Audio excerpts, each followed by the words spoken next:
Now, there's been some unusual criticism pointed at Syria's Bashar al-Assad from his main ally, Russia. Assad said he would fight on until the regime had regained control of the whole country. But Russia's envoy to the UN says it's working hard to bring peace, and Assad's comments were out of tune with Russia's diplomatic efforts. It's the first public sign of a crack in the alliance between Moscow and Damascus.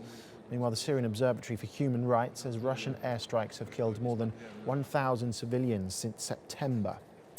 Well, for more on this story, Julia Lyubova joins us now from Moscow. Julia, good to see you there. So is this then signs of a possible gap opening up between Damascus and Moscow?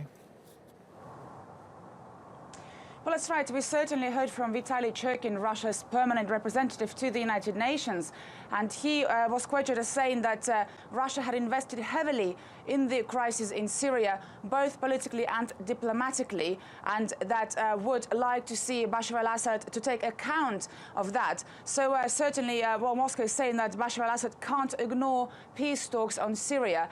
And Churkin was also quoted as saying that it'd be futile to try to take back the whole country. So certainly it looks like Moscow wants to show that it's serious about those peace talks in Syria. Elsewhere, Julia, today's the day that there was meant to be a cessation of hostilities or a ceasefire in Syria. What is Russia saying about the progress there?